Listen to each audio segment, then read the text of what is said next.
Welcome and thanks so much for joining me today. You may have heard of this statement, new levels, new devils. It's been around a little bit, but I think it's an important principle that we need to understand, because I've made an observation that when an individual, a church, even an organization is moving to another level of increase, maybe of God's blessing or growth, whatever, or influence, at the same time, we seem to face new challenges and opposition. With new levels, there tend to come new devils. And so we need to be aware that when God is on the move, at the same time, the enemy is also on the move, because his job is always to try and thwart our progress, thwart our influence, thwart us, just enjoying more of God's favor and blessing. Over the years, many years, I've been doing this now, and I've experienced new challenges, and often at that time, I've faced new devils that I'd not faced before. Like challenges that were just kind of like, wow, what is this? And it's not like the enemy just attacks the same old way, though he does that sometimes, but sometimes he'll just come in with a new angle of something. And so every time you go to a new level and you're hungry for God right now, hey, just prepare, be ready that there may well be a new devil around the corner. So one of the ways that I know that God's moving me up is when I'm under increased pressure or attack, or the enemy's coming at me at different directions, and I think, oh, hold on a minute, I must be moving forward, and it's got the enemy's attention.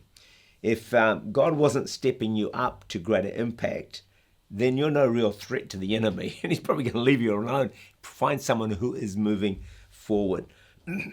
But we don't need to fear any of this, because the Bible is very clear, and the title of my message this week is We Are More Than Conquerors, found in Romans chapter 8 somewhere. I'm not quite sure exactly right now. So what I want to encourage us to do is to discern what's actually happening and why we're under attack. When you face obstacles, it's very easy to think, and I'm like this, gosh, I must be doing something wrong. Well, there's a good chance that you're actually doing something right. And that's more the problem rather than doing something wrong. Though you do need to do a check. If you're in blatant disobedience or compromise, then, hey, the devil is going to have a go at you, and it's something you need to sort out. Paul said in 1 Corinthians 16, verse 9, a great and effective door has opened to me. But what does he say next? And there are many adversaries.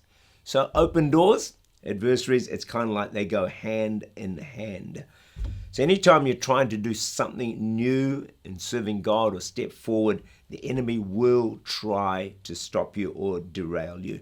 But we need to stay our course and not quit and not make a wrong turn. God never said weapons would not form against us. What he did promise is no weapon formed against you will prosper. So it's an interesting, just to keep that in balance. Just because a weapon's formed against you, don't panic, don't quit, don't give up, don't think you've done something wrong, but have an understanding that as you keep close to God and keep pursuing him, that the weapon may be formed, but it will not prosper. That's what God promises to us. So the enemy isn't fighting you because you're weak, because you're useless. It's probably because you're strong, you have a great future, and you are a threat to him. As I wrap it up for today, here's a thought. The most difficult chapter of your life can become your greatest triumph if you respond in the right way, because often in the midst of a difficult chapter, you, one, move forward in God, you develop your faith, but sometimes it's in that dark time that you actually discover more of God's plan and God's purpose for your life. So hey, there may be new devils because you're going to a new level, but we don't fear this. We are more than conquerors, and we can use it to move forward.